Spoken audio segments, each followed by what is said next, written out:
Psaume 125. Ceux qui se confient en l'Éternel sont comme la montagne de Sion. Elle ne chancelle point. Elle ne chancelle point. Elle est affermie pour toujours. Elle est affermie pour toujours. Des montagnes entourent Jérusalem. Des montagnes entourent Jérusalem. Ainsi l'Éternel entoure son peuple. Ainsi donc l'Éternel entoure son peuple. Et à jamais. Dès maintenant et à jamais. Alléluia. Amen. Moi dans ma version, la version française facile que j'ai choisie pour l'occasion dit: ceux qui ont confiance dans le Seigneur sont comme le mont Sion, qui sera toujours là, inébranlable. Verset 2. Jérusalem est entourée de montagnes. Le Seigneur entoure aussi son peuple. C'est vrai aujourd'hui et ce le sera toujours. Jérusalem est entourée de montagnes. Le Seigneur entoure aussi son peuple. Dis avec moi. Le Seigneur entoure aussi son peuple. Dis, le Seigneur entoure aussi son peuple. C'est vrai aujourd'hui. Ce le sera toujours. Amen. Le thème de mon message, de mon présentation de ce matin, c'est Dieu était notre muraille. Dieu était notre muraille. Entendez par muraille, une bâtisse officielle de protection. Donc on parle de clôture, on parle de bâtissade. Une clôture est donc une muraille. Et notre terme nous dit que Dieu était notre muraille. Dieu était notre muraille. Je prends cette révélation, cette vision, où le Seigneur a présenté l'Église en soi, il n'y a pas de clôture, mais avec comme un cercle de feu qui entourait l'Église. Alléluia. Il y avait un cercle de feu. Du feu qui était là où se trouve la clôture que tu vois de tes yeux. Amen. Ça veut dire qu'avant même que cette clôture soit finie, que cette muraille ne soit là physiquement, Dieu l'avait déjà conçu, mais bien plus. Dieu lui-même s'était déjà érigé en muraille pour son peuple. C'est pourquoi les témoignages nous disent qu'aucun serment ne nous a piqué, rien ne nous a fait ceci, cela.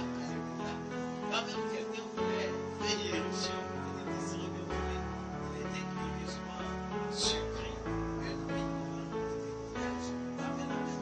Parce que Dieu était notre muraille. Dis à ton voisin, si Dieu est ta muraille, tous tes ennemis échoueront devant toi. Et c'est pourquoi nous n'avons pas fait clôture. C'est pourquoi nous n'avons pas célébré la clôture, mais nous avons célébré le Dieu qui nous a donné la muraille. Alléluia. Et c'est lui notre muraille. Amen. La Bible dit que l'Éternel entoure son peuple. L'Éternel entoure son peuple. Amen. L'Éternel lui-même, il entoure son peuple. Il entoure son peuple de la même manière qu'il a entouré Jérusalem de cette montagne. Il y a cette montagne qui est en cercle, qui entoure Jérusalem. De cette même manière, l'Éternel entoure son peuple. Amen. Quand tu marches, tu n'es pas seul. Quand tu avances, tu n'es pas seul parce que l'Éternel t'entoure. Mais réalise ce que la Bible dit. L'Éternel entoure son peuple. Non pas n'importe qui, mais son peuple. Le peuple qui porte son nom. Le peuple qui est le fruit de son héritage. C'est ce peuple-là qui est entouré par l'Éternel. Et plus haut, la Bible dit, ceux qui comptent sur l'Éternel, ceux qui ont confiance dans le Seigneur, ceux qui se confient en l'Éternel, ils sont comme la montagne de Sion.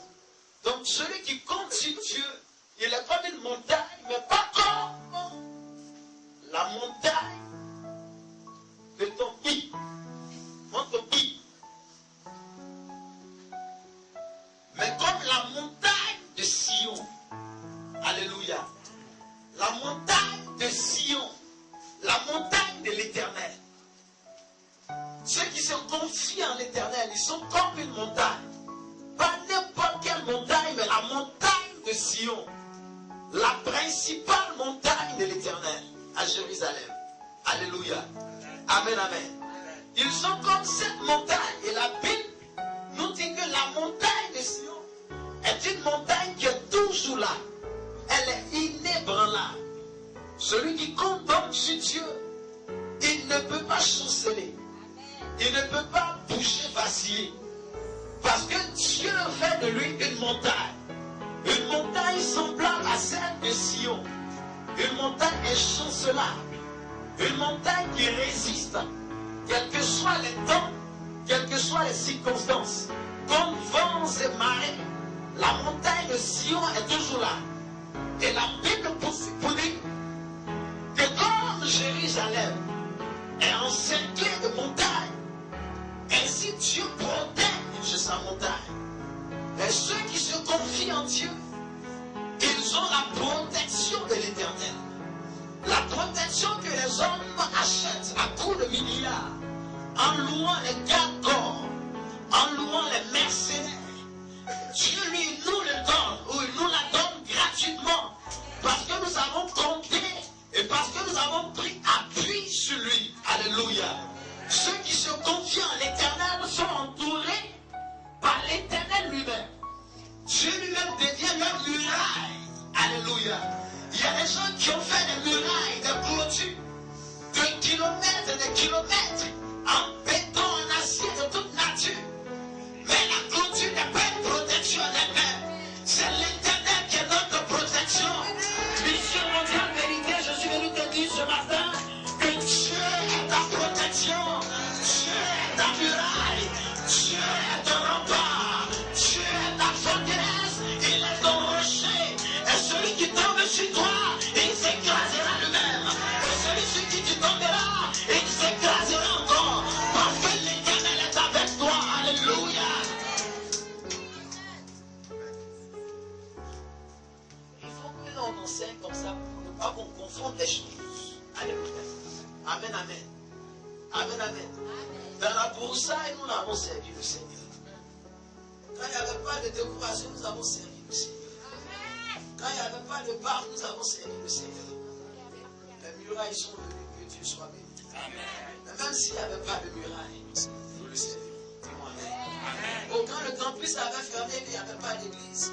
J'ai dit à Dieu, même si tu m'avais jeté sur la terre, j'avais prêché le poisson. Et Dieu est témoin que ce que j'ai dit là, j'allais le faire. Même s'il m'avait jeté sur la terre, je prêche le poisson.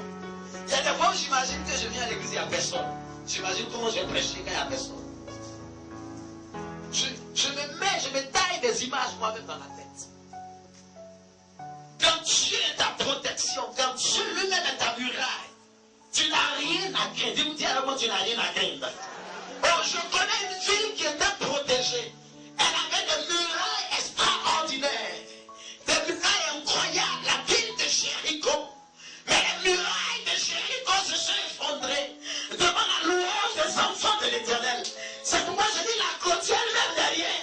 Mais quand Dieu est avec toi, quand Dieu est ton appui, quand Dieu est ton soutien, quand Dieu marche avec toi, oh, les montagnes sont obligées de s'affaisser devant toi. Les problèmes vont s'affaisser devant toi. Comme du beurre au soleil. Les situations les plus insolubles, les problèmes les plus incompréhensibles trouveront les solutions quand Dieu est avec toi. Dieu est avec toi. Dis à ton voisin, Dieu est avec moi. Non, je n'ai pas entendu. Dis, Dieu est avec moi. Dieu est avec moi. Ce matin, je ne suis pas venu prêcher sur une t'encourager. Je préparais mon message. Mais ce matin, Dieu a mis dans mon cœur de rester dans l'esprit du dimanche passé. Alléluia. Amen. Amen. C'est pourquoi je dis, Dieu est notre muraille. Alléluia. Dans la broussaille d'Éternel éternel. Et ce qui est extraordinaire, c'est que on attache, on enchaîne nos chaises là. Avec la brouette, quand on arrive, les gens ont volé. Mais dès qu'on vole, dès qu'on remplace, Franck Théophile, il est là. Souvent, je me demande de tout village. C'était extraordinaire. Dès qu'on vole, dès que Dieu remplace.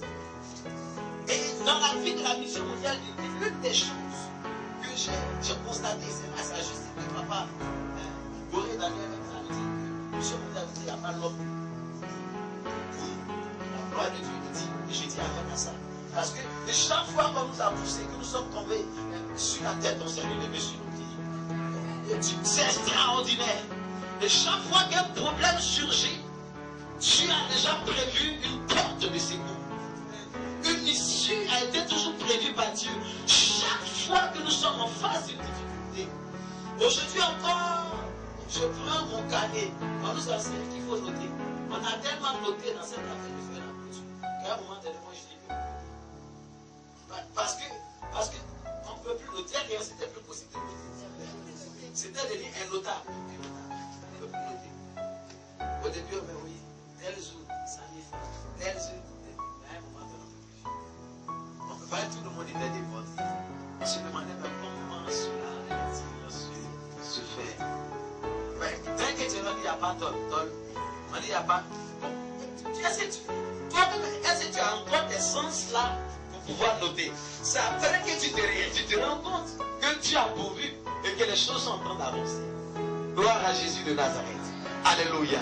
C'est pourquoi je donnais donc ce thème-là, l'éternel. Sinon Dieu était notre muraille.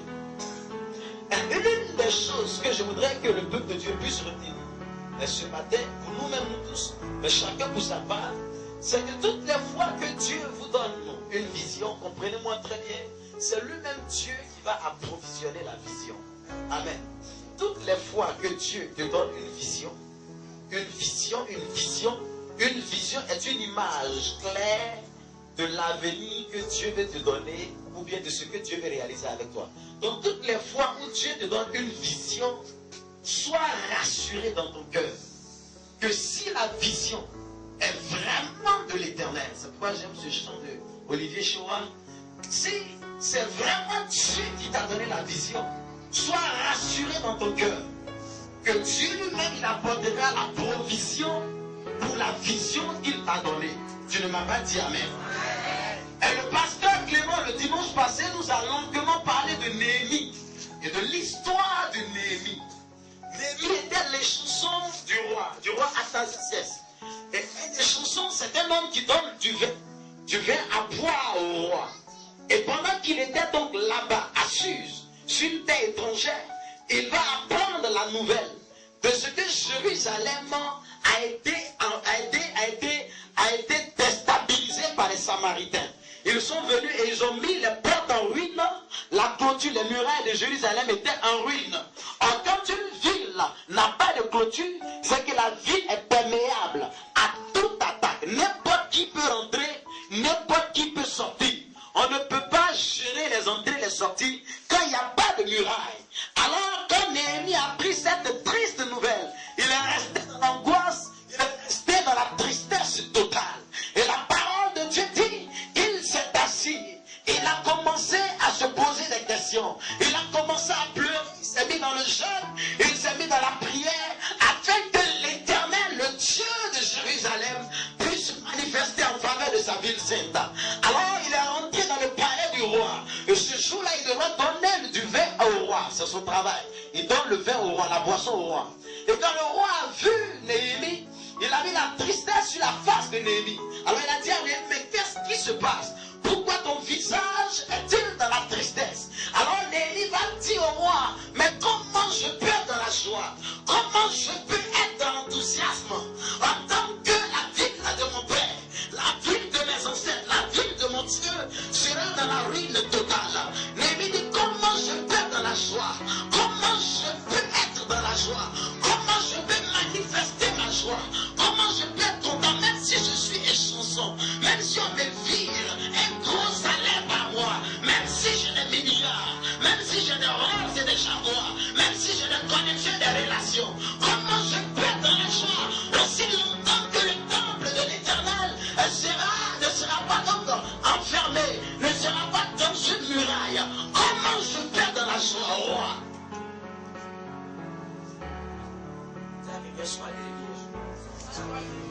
L'église, c'est le jour. Vous savez, l'église, c'est qui? C'est un bâtisseur, un porteur de vision. L'église me rappelle cette chose, cette arrivée. L'église, ce sont des gens que Dieu positionne dans la société pour un temps de difficulté. C'est en Côte d'Ivoire.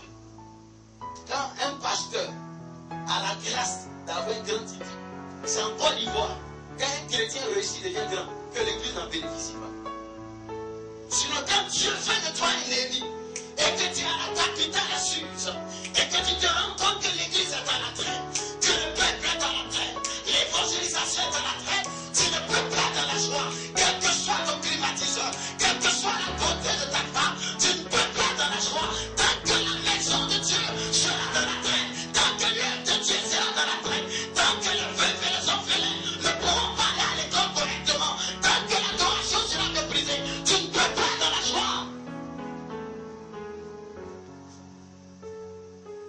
Dieu te positionne, quand Dieu t'élève, en fait, il décharge ta courage.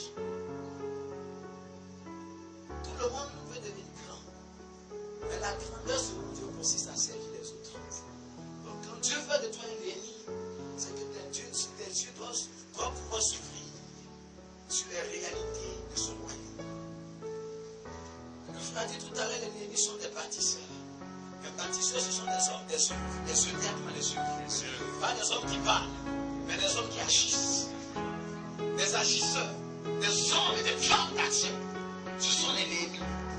Alors l'ennemi va utiliser sa position des chansons pour influencer la décision du roi. Il va partir, il va retourner à Jérusalem, mais il aura des lettres de créance. Donc le roi ne va l'accréditer auprès des autres rois et des autres gouverneurs. Vous dites, Néhémie arrive, tout ce qu'il demande, donnez-lui.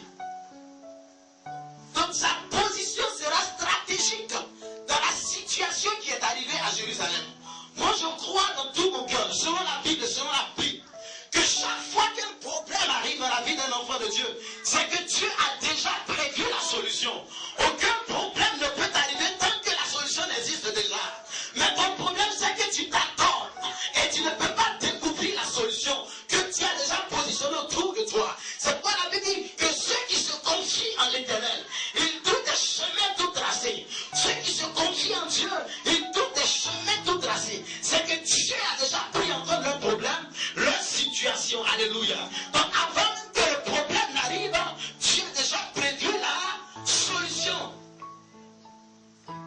C'est pourquoi Mardoché va dire à Esther, Esther, regarde, on veut tuer les Juifs. Et Esther dit, mais toi-même tu sais que mon mari est le compliqué. On ne peut pas, vous savez, quand quelqu'un commence à donner des excuses pour servir Dieu, il ne faut même pas l'écouter. Avance. Moi je non. Quand quelqu'un commence à non, tu sais que mon mari est le compliqué. On te dit le royaume de Dieu en parle. On te dit que les enfants de Dieu sont sous un décret de mort. C'est une affaire de mort et toi tu dis ton mari est compliqué. Alors Mardoché va lui dire, ce n'est pas grave.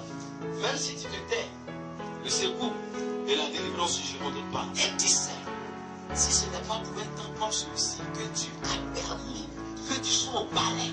Donc Dieu savait qu'à un moment donné, un décret méchant, un décret sadique et cynique allait pris à l'encontre des Juifs.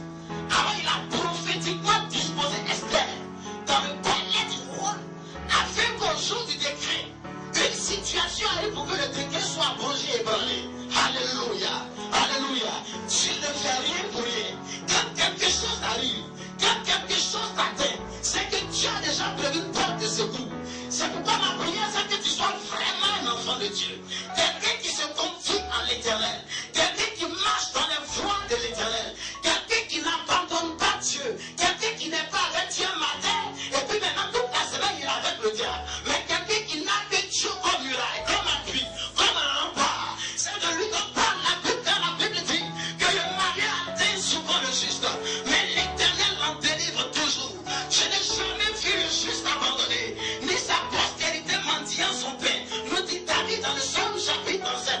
Il dit, j'ai été jeune et j'ai vieilli. Je n'ai jamais vu le juste abandonné. Je n'ai jamais vu Dieu abandonner ses enfants. Dieu a abandonné ses enfants. Car même si mère l'a abandonné, l'enfant qu'elle-même elle a enfanté, le fruit de ses entrailles, l'Éternel n'abandonne jamais son peuple. Il n'abandonne jamais ses enfants.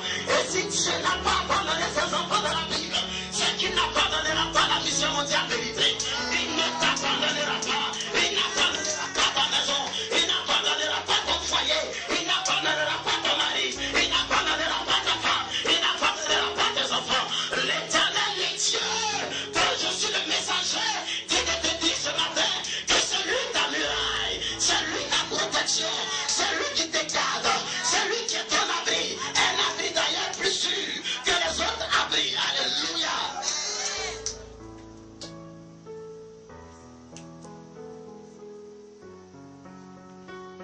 Dieu est notre muraille. Chaque fois donc que tu as une vision, compte sur Dieu pour son approvisionnement. Et le dimanche, je l'ai dit, j'ai dit le peuple de Dieu a beaucoup donné. Les gens ont donné. Les gens ont donné. Il y en a qui ont donné beaucoup. Il y en a qui n'ont pas donné beaucoup. Comme le pasteur l'a dit, tout ce qu'on fait dans la maison de Dieu, Dieu remarque. Si tu as bien fait, tu as remarqué. Si tu as mal fait, tu as remarqué.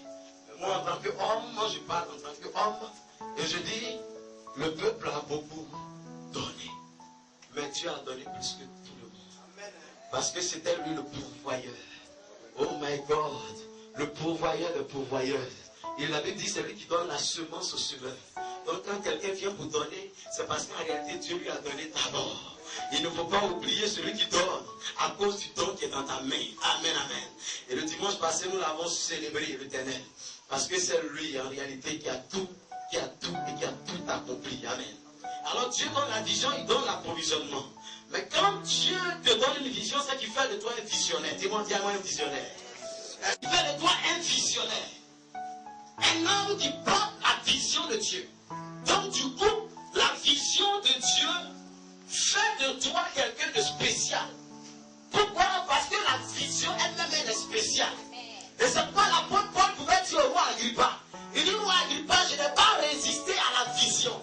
Car la vision elle est céleste. Moi, Paul, je partais pour tuer les chrétiens à Damas. Mais sur le chemin de la persécution, des meurtres et des assassinats, l'Éternel s'est révélé à moi, Paul. Il a fait de moi un prédicateur de sa parole. Je n'ai pas pu résister à la vision de prêcher l'évangile. Quand la vision de Dieu t'est accordée, quand Dieu te donne une vision, tu deviens un homme spécial. Un homme spécial parce que tu as un mandat spécial. Dis spécial. J'ai un mandat spécial sur ma vie. Dis avec moi, il y a un mandat spécial sur ma vie. Tu sais pourquoi tu deviens spécial? D'abord parce que la vision est spéciale. Mais ce n'est pas tout. C'est toi que tu as choisi pour accomplir cette vision. Donc du coup, la vision fait de toi quelqu'un d'impactant et d'exceptionnel. En d'autres termes, tant que la vision ne s'est pas accomplie, toi tu ne peux pas mourir. Tu vois, moi je connais des gens qui viennent au pouvoir, mais qui ne finissent pas les mandats, on les enlève. Mais toi tu te donnes un mandat par la vision. Et personne ne peut t'enlever. Personne ne peut te casser, te déstabiliser, faire un coup d'état contre toi. Parce que la vision n'appartient pas à l'Assemblée nationale, n'appartient pas aux affaires-ci, mais la vision appartient à l'Éternel. Et c'est l'Éternel qui te garde quand il fait de toi le visionnaire de sa vision.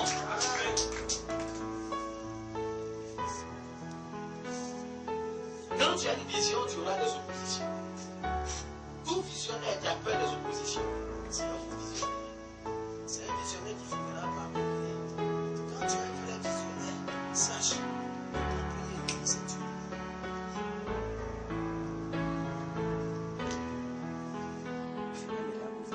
Ton premier ennemi, c'est Dieu. Dieu, il dit, et puis il dit dans Isaïe, il dit, Dieu crée les adversités. Dieu crée l'adversité. Le Dieu crée l'adversité. Il dit, moi, Dieu, c'est moi qui fais ces choses. Quand Dieu t'a donné une vision, lui-même, Dieu va éprouver la vision qu'il t'a donnée. Pour savoir si tu t'es vraiment confié en lui, Dieu, ou bien si tu regardes encore aux hommes. C'est pourquoi je dis que Dieu devient ton premier ennemi, parce que c'est lui qui va éprouver la vision. C'est lui-même qui va faire que ton mari ne sera pas de soutien pour toi. C'est lui-même qui va faire que ceux sur qui tu comptes te lâcher t'abandonnent. Pour voir si quand les hommes te lâcheront, tu continueras de compter sur le Dieu. Chaque fois que Dieu t'a donné une vision, il permettra que les hommes puissent t'abandonner, que les femmes puissent t'abandonner. Mais l'Éternel dit de te dire de ne jamais l'abandonner, parce que lui, sa vision pour toi, elle est certaine. Et sa vision pour toi, elle a ça.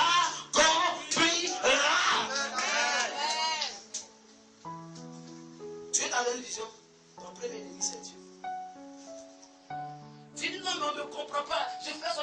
Dieu ne veut même pas que les gens te comprennent. Parce qu'il va voir si tu peux rester attaché à la vision. Mais plus tu persisteras, tu finiras par signer. Et plus tu persisteras, tu finiras par signer, mais pas estampiller, pas mettre ton cachet. Quand tu passeras, on dit oui, c'est cet homme qui est passé par là. Parce que tu n'as pas fait comme les autres. Tu as fait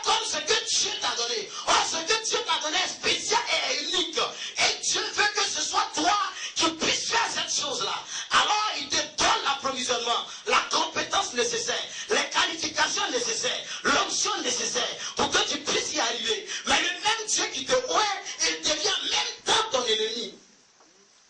J'ai lu dans Exode, il parle à Moïse, il dit Moïse, va voir Pharaon, dis-lui d'aller, de laisser aller mon peuple. Il avait dit que quand il finit de parler à Moïse, il s'en va derrière Pharaon, il endurcit le cœur de Pharaon. Mais si tu dois endurcir son cœur, pourquoi tu dis d'aller lui parler?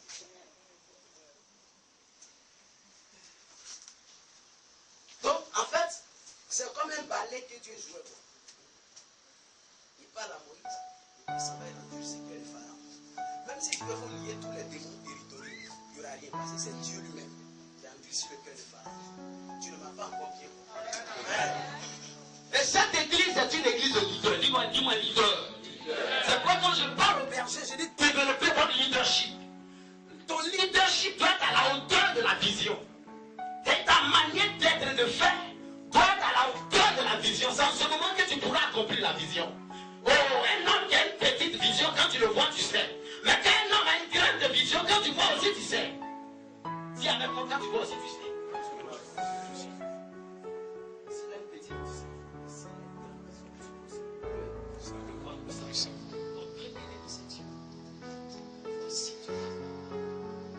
C'est là que vient la bande des Tobija et des Sambala, que ces gens qui se sont opposés à la construction de la muraille, ils ont mis tous les bâtiments dans les rues de l'île, afin qu'ils ne puissent pas bâtir les murailles de Jérusalem, dit la Bible.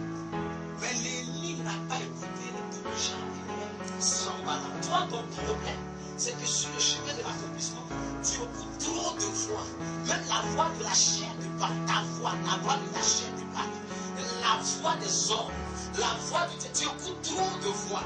Et ça passe sur le chemin de l'accomplissement. Tu t'es toujours arrêté, tu as même tourné en haut. Mais Dieu dit de ne pas écouter la voix des hommes, la voix des Sambala, la voix des Tobija, la voix des Dotar, des Corée, des Amiraf, la voix des opposants, mais des opposants encore d'hommes. Pas de ces personnes-là. Il dit d'écouter lui, Dieu, sa voix. Bishop David Oyedepo disait ceci dans son bouquin que j'ai lu. Il dit, quand il commençait l'œuvre, tellement la vision, ce que Dieu lui demandait de faire était grand. Il avait tendance à monter sur les hommes et à s'attendre aux hommes. Alors Dieu lui a demandé un jour, tu as prié. Regarde en bas. Il dit, qu'est-ce que tu vois? Je vois la terre. Comment que tu vois en bas? Mais je vois aller en bas. Chaque fois que tu vois la solution, chaque fois que tu vois la solution. Donc, c'est pas magie. Ça elle fait les grilles qui sont, ils se disent toujours que il est parti chez Béazé. Il n'est pas allé chez Béazé. Il a mis la foi, l'application de la vie. Dit tout ce qui est dans la parole de Dieu. C'est pas un chinois, c'est un ango, c'est pas un chinois. C'est un courrier. Alléluia. Amen. Alléluia. Amen. Regarde, ne joue pas avec la vision que Dieu t'a donnée. C'est dans ça que pour toi va sortir. C'est dans ça que pour toi va manger comme on dit à Abidjan. C'est ce que Dieu t'a dit de faire. C'est que c'est par rapport à ça qu'il va te bénir. Dieu ne peut pas te bénir en dehors de ce qu'il t'a dit de faire. C'est pas trop de personnes t'attendent parce que trop de personnes ont trop de visions. La même personne a deux visions. Mais une vision plus une vision égale à 10 visions. Mais tu as une et unique vision. Et c'est dans la vision que tu dois foncer. Même s'il fait noir, Dieu dit, faut foncer. Si elle est montagne, il dit, faut foncer. Si c'est dur, il dit, faut foncer. Tu verras la muraille s'élever. Néhémie a bâti la muraille en 52 secondes. Si on veut compter le nombre de jours de travaux ici, ça ne va pas. C'est pas 2 jours. Ouais. Ouais, le monsieur. On n'a pas compté les jours. Tu ne peux pas compter. Vas-y, Esti. Un mois. C'est-à-dire 1, 2, 3, 4, 30 jours. C'est ça. Un mois. Alléluia. Ok. Alléluia. Mais il y a des fois, nous, on a fait des pauses de ça. Amen, amen. Chaque fois qu'on a voulu, Dieu a pourvu. C'est là que j'ai compris que Dieu met son souffle vision. Quand tu bouges, Dieu bouge avec toi. Mais si tu t'assois, il s'assoit aussi avec toi. Et d'ailleurs, si tu dors et que tu ronfles, il va ronfler avec toi. Je te dis, c'est la vérité. Dieu n'est pas le Dieu des paresseux. C'est pourquoi la Bible compare la paresse à la lâcheté. La paresse est égale à la lâcheté. Dieu n'est pas le Dieu des lâches, des paresseux. Dieu travaille avec ceux qui travaillent. Ceux qui bougent, Dieu bouge avec eux. Amen, amen. Amen, amen. Alors, il bouge comment? Il bouge avec quoi? Il bouge avec la vision. Il attrape la vision, il bouge avec. Il dit, c'est Dieu qui est ma muraille. C'est Dieu qui est ma force. C'est Dieu qui est ma protection. C'est Dieu qui m'a parlé. Mon mandat me vient non pas des hommes, mais mon mandat me vient de l'Éternel. Aussi longtemps que je marcherai avec ce mandat, Dieu me donnera d'accomplir mon mandat. Gloire à Jésus. Gloire à Jésus. Gloire à Jésus. Donc, tu as une vision, Dieu soit loué. Mais le tout n'est pas d'avoir une vision. Comme je le disais ici souvent, il y a des gens qui font un rêve. Tu vois la femme de leur vie. Et puis c'est vraiment la femme de leur vie. Et puis souvent, je fais mariage. C'est une autre personne qui a fait ça. Dans sa peau, il y a quelqu'un. Et puis quand je bénis, ça vient. Et puis tu vas si tu écris. Et puis ton écrit peut pas aller quelque part. Et puis tu as béni. Et puis c'est fini.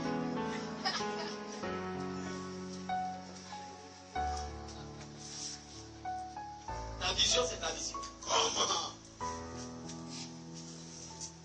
Toi, Dieu te donne une vision et puis tu as peur. Dieu met dans ton cœur fardeau et puis tu as peur. Dieu te parle et puis tu as peur. Dieu dit de bouger et puis tu as peur. Mais tu dis, mais si tu as peur des gens, mais c'est que tu ne peux pas me servir. C'est que tu ne peux pas faire ce que moi je te demande.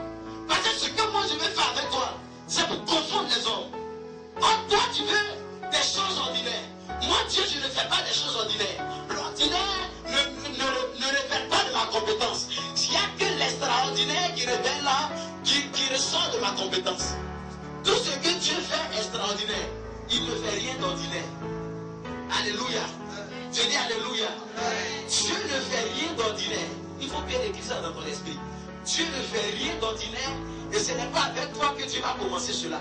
Tout ce que Dieu veut faire est toujours extraordinaire. En d'autres termes, peut-être qu'il te semble que c'est ordinaire, mais peut-être qu'au départ c'est extraordinaire. Mais à un moment donné, c'est devenu ordinaire. Pourquoi? Parce que Dieu a mis sa touche et les choses qu'il faut faire et pour avoir sont déjà disposées. Donc tu as l'impression que c'est ordinaire. En fait, c'était impossible, mais Dieu a rendu ça possible. Quand Dieu te donne une vision, il ne faut pas écouter les hommes. Il ne faut pas regarder les paroles des hommes. Nous autres, la seule quand il y a des raisons, on n'est pas servir Dieu. Non, comment ça? On n'est pas servir Dieu. Tu ne touches pas. Tu ne pas servir Dieu. Vous savez, il y a des hommes, quand ils sont toujours avec toi, ils vont toujours te demander ce que tu peux faire, ce que tu ne peux pas. Tu dois marcher avec eux. Quand tu vas dire salut, tu t'en vas. Il faut marcher avec quelqu'un qui t'amène à croire en toi et qui t'amène à espérer en ce que Dieu t'a mis en touche. Alléluia. Pas des gens qui disent on n'a pas ceci, on n'a pas cela, comment on va faire? Comment on va faire? Mais pendant ce temps, on est en train de mourir. Donc tu bavardes alors que tu ne donnes pas de solution. Il faut écouter les bavards. Il faut écouter les gens qui construisent ta vie avec des paroles. Pas des gens qui détruisent ta vie avec des paroles. Des paroles de découragement, d'abattement, de désespoir. Mais des gens qui t'encouragent, qui te fortifient les os. Des gens qui te donnent de rester faible sur la vision que Dieu t'a donnée. Néhémie n'a pas chancelé. Oh, il pouvait chanceler. Néhémie pouvait chanceler tout même. Et je vous assure. Pendant qu'il était en train de faire la muraille, puisque vous savez, ce sont les ennemis qui ont fait tomber la muraille. Donc, si vous voyez en train de rebâtir la muraille, ils peuvent venir vous attaquer, n'est-ce pas? Pour la simple raison qu'ils ne veulent même pas de votre bien. Donc, pourquoi ils vont accepter que vous puissiez relever la muraille? Jamais. Alléluia. Mais imaginez donc, si les ennemis d'Israël, donc ceux qui ont ravagé Jérusalem, étaient revenus, si donc voulaient pas pour attaquer ceux qui étaient en train de relever la muraille, je sais qu'il allait avoir des gens qui allaient dire, non, on était assis, c'est Néhémie là. C'est Néhémie là. C'est lui qui est arrivé.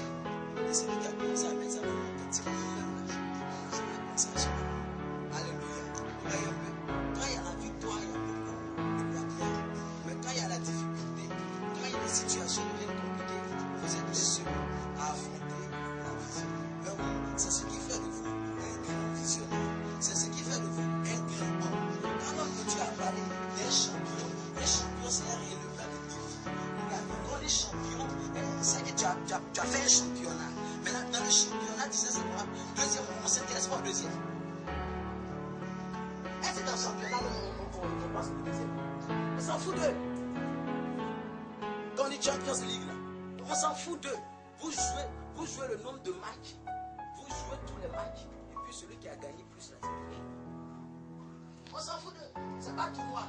C'est dans tout noir, on va premier, deuxième, on va donner quelque chose. On va pas Champions League. Et champion, c'est quelqu'un qui a couru et qui a remporté la course. Mais il a couru comment? Il a couru pour dire, je cours non pas comme battant l'air, mais je cours en ayant l'objectif.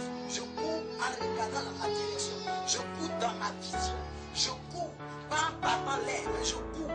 Et je traite durement mon corps. Je traite durement mon corps. Ça veut dire que moi-même, je m'impose une rigueur à cause de la vision que Dieu m'a donnée. Je m'impose une rigueur. Il y a des gens qui ont la vision, mais qui ne peuvent pas réussir. Vous savez pourquoi? Parce qu'ils ne s'imposent pas des rigueurs. Une vision que tu as oblige que tu t'imposes toi-même des rigueurs. Attends, tu veux réussir dans les affaires, mais tu dois t'imposer des rigueurs. Attends, tu es pasteur, tu veux réussir, mais tu dois t'imposer des rigueurs. Tu dois t'imposer des rigueurs. Et comme depuis un temps, je suis assistant professeur dans un institut pastoral à la gloire de Dieu.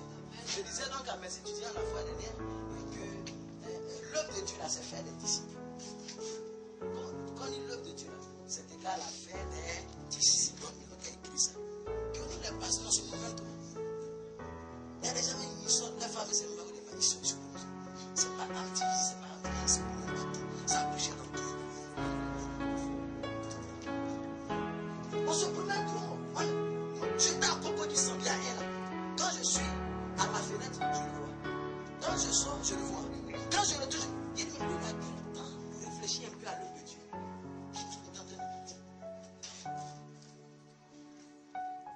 Mais ça ne va pas nous surprendre si un jour le diable compte. Mais si tu te montres, le diable va te compte. Mais si tu restes dans ton périmètre, et on a fait la prière, si le diable rentre dans ta surface de réparation, tu vas le tacler. Mais si toi aussi tu vas dans sa surface, il va te tacler. C'est là que toi seul, avant de te marier, tu as tapé 5. Et puis tu légalises ça. Sorcier. Dieu était notre muraille. Le Dieu de Néhémie est notre muraille. Il ne nous a pas abandonnés. Il ne nous a pas lâchés. Et aujourd'hui, je continue de bénir Dieu pour le défi qui a été non pas falsifié, mais tronqué au départ. Si on avait connu le défi, ce n'était pas sûr qu'on puisse s'engager. Parce que même si le pasteur veut, il y aura toujours des gens pour le décourager. Mais ils n'allaient pas aussi réussir à me décourager.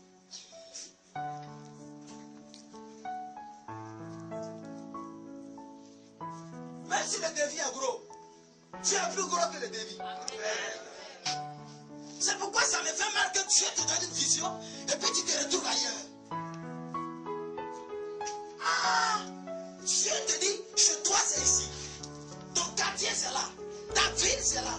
Dieu dit, va ici. Et puis tu dis, ah! C'est lui moi aussi. Mais tu ne peux pas voir la gloire de Dieu. Pourquoi? Parce que Dieu dit que à celui qui viendra, on lui donnera la couronne. Donc, il te donne une vision. Dans la vision, engage des luttes. Il n'y a pas une vision sans contradiction. Il n'y a pas une vision sans lutte. Il n'y a pas une vision sans difficulté. Il y a un de mes fils spirituels qui vient me voir, je lui dis, papa, il dit la vérité. Est-ce que tu m'as si un pasteur au monde qui ne s'est jamais posé cette question, c'est que tu ne l'as pas. Tout ce que tu as vraiment appelé, je suppose cette question, tu n'as pas. Celui que tu as vraiment appelé, je pose cette question. Parce qu'il y a un temps de silence. Il y a un temps où Dieu semble t'abandonner, te lâcher. Il y a un temps où les choses semblent ne pas te réussir. C'est là où le Dieu est dit, voilà, fais jamais. Il y a une version évangéliste, elle est sans passer son nom. Il dit que tu t'aides. On a passé mon diplôme là, c'est passé mon. Tu n'as pas besoin que j'ai un diplôme pour rester comme ça. Dieu peut permettre que tu aies un diplôme pour enseigner sa parole. Que tu aies certains livres intellectuels. Donc, diplôme n'est pas égal à travail. Il y a des gens qui n'ont pas de diplôme et qui travaillent. Et je déclare sur ta vie ce matin que même si tu n'as pas de diplôme, que mon Dieu ouvre une porte de travail dans ta vie.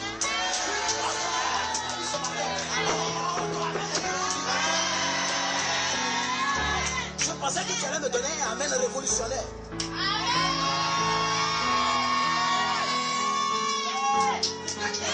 Pour que quelqu'un qui est là, qui compte sur ses diplômes, se rende compte qu'il y a une parole qui a été libérée, que nous aussi là, nous aussi on n'a pas fait, nous aussi on n'a pas, nous aussi on n'a pas de quoi, nous aussi on n'a pas, nous aussi on travaille.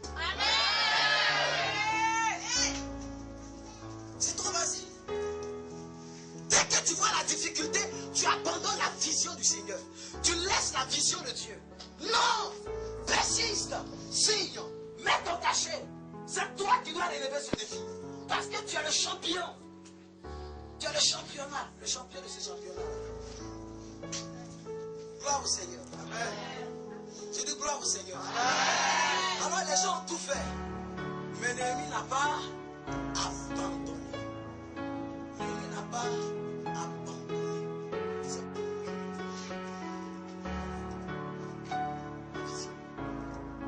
On va rencontrer des oppositions, des contradictions, des luttes, des problèmes. Il faut rester attaché à ce que Dieu t'a montré. Ce que Dieu t'a montré, c'est ça qui est vrai. Ce n'est pas ce que le diable te montre là qui est vrai. Ce que le diable te montre, on appelle ça la réalité. Ce que Dieu te montre, on appelle ça la vérité. Et la vérité est au-dessus de la réalité. C'est pourquoi Jésus dit, je suis le chemin.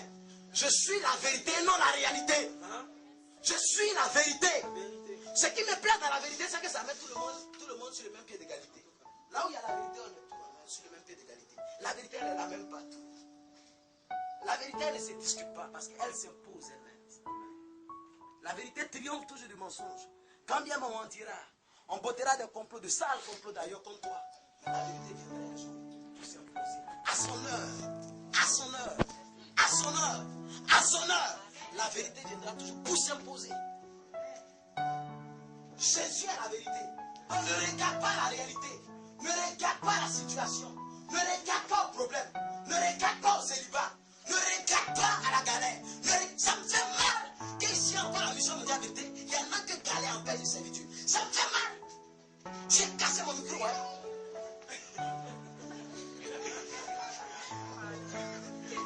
Ça me fait mal. Mais ça me fait mal. Je disais à Gaël, nous autres campus, on a servi Dieu comment? Juste on a servi Dieu comment? Et les gars là, ils ne voient pas bien. Ah! On tue les sentiments. Les sentiments nous empêchent d'obéir. Là où il y a le commandement, il n'y a pas de sentiment. Là où il y a le commandement, il n'y a pas de sentiment.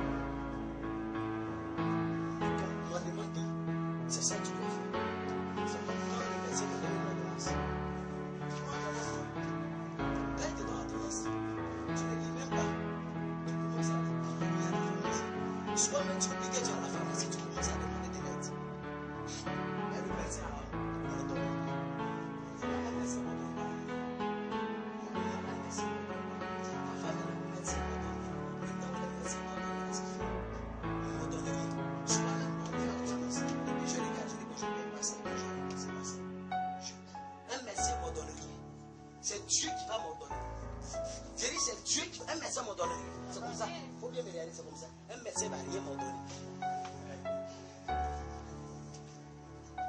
Souvent même Dieu me donne un médicament qui doit prendre un songe. Je me lève, j'appelle Dieu, c'est une pharmacie. Ça me donne. Je sais pas pourquoi la pharmacie fait un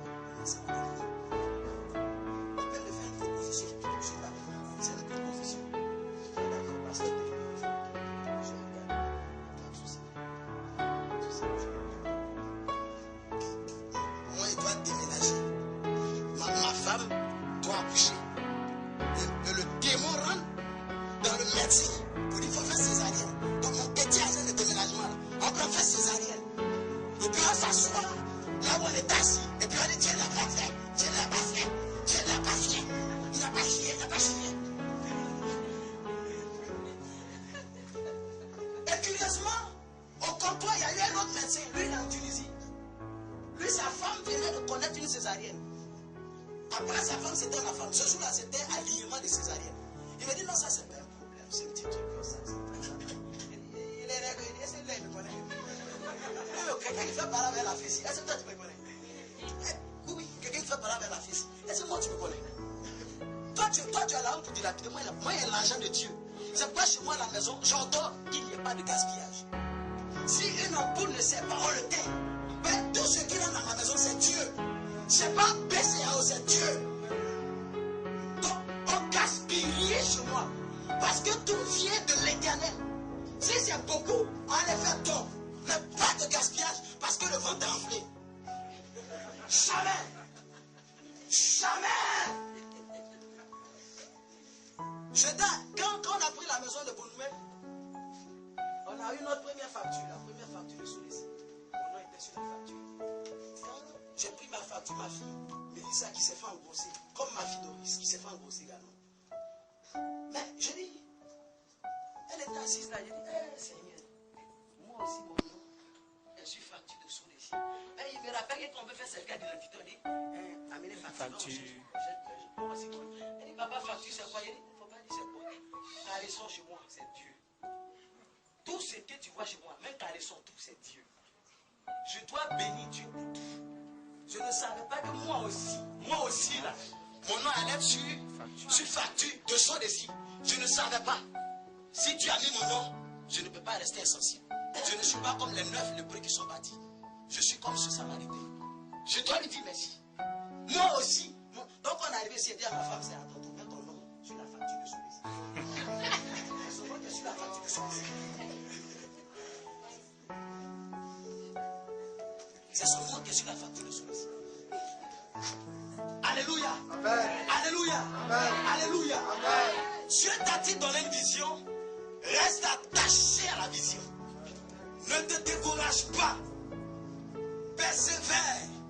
Tout en ayant confiance en l'Éternel.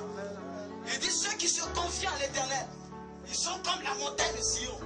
Elle est chancelable, elle est inébranlable. Des montagnes entourent Jérusalem, ainsi l'Éternel entoure son peuple. Dieu devient ta muraille. Dès l'instant où tu places en lui ta confiance, dès l'instant où tu comptes sur lui, Dieu devient ta muraille. Tu n'as rien à craindre. Tu n'as pas à avoir peur. Tu n'as pas à te soucier. Pour quoi que ce soit. Tu n'as pas oublié quoi que ce soit. Tu n'as pas à regarder à qui que ce soit. Regarde à la vision. Même si elle semble ne plus s'accomplir. Regarde à l'Éternel.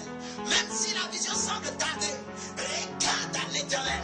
Même si tu semble que les choses ne roulent pas et ne baignent pas.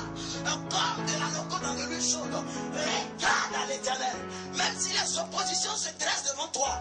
Même s'il y a des géants. Et il te semble qu'il n'y a plus de passage pour toi. Confiance en l'Éternel. La Bible déclare que l'ange de l'Éternel campe, non pas à côté, mais comment? L'ange de l'Éternel campe comment? Autour, non pas à côté. Ah, c'est un ange. Je ne comprends pas ce mystère. Mais la présence de l'ange est la présence de Dieu. Et on a fait ça à la théophanie. C'est un mystère. Quand tu vois l'ange, c'est que Dieu est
Je ne trouve point de Dieu.